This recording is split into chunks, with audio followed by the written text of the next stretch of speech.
আসসালামু আলাইকুম। তো প্রথমে অ্যাডাপ্টারটি চেক করার জন্য আমরা মিটারের ডিসিতে গিয়ে 200 ভোল্টে সিলেক্ট করব এবং সূক্ষ্মভাবে তা চেক করব।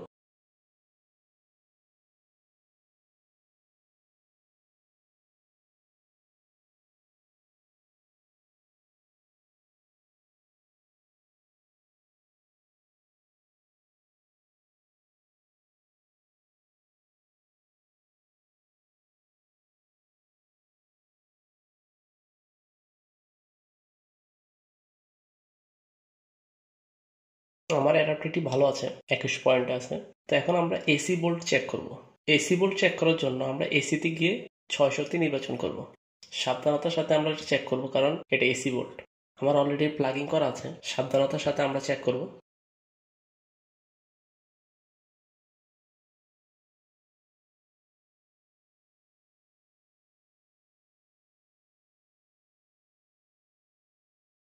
আপনারা হাত সাবধানে রাখবেন।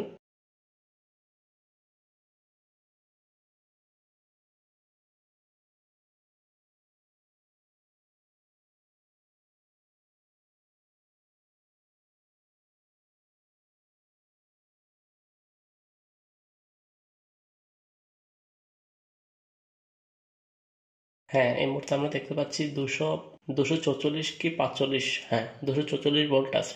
ল্যাপটপের চার্জার ওকে, ঠিক আছে। এখন আমাদের প্রথম যে সমস্যা হতে পারে, প্লাগিং দেওয়ার পর কখনো কখনো একটি বাতি অথবা দুটি বাতি জ্বলে নেবে।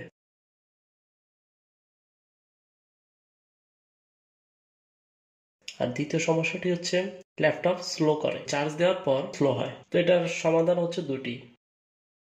ঘাবড়ানোর কারণে আমরা দুটি উপায়ে সমস্যাটি সমাধান করব। প্রথমে ডিভাইস ম্যানেজার যাব। ডিভাইস ম্যানেজার যাওয়ার পর ব্যাটারি যে অপশনগুলো আছে,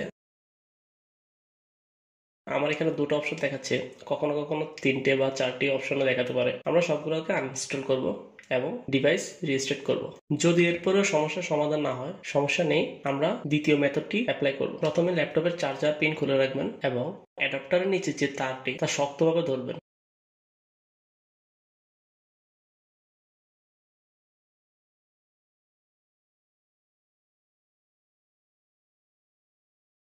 প্লাগিং করবেন। এখন কিন্তু আমার ল্যাপটপে চার্জ হচ্ছে।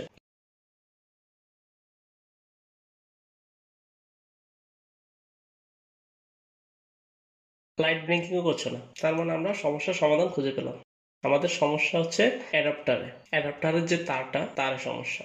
এটা হয় কখনো কখনো অ্যাডাপ্টার পুরনো হয়ে গেলে, মেবি ল্যাপটপ কেনার পর 2 থেকে 3 বছর হয়ে গেলে সমস্যা হতে পারে। কিন্তু আমরা ডিভাইসটা কিন্তু চেক করেছি, ঠিক আছে, তারের সমস্যা, তারে শর্ট করে। তো আমি এখন নতুন একটা অ্যাডাপ্টার কিনলাম, কেনার পর ট্রাই করেছি, এখন ফার্স্ট রান করছে। Thanks for watching, please subscribe.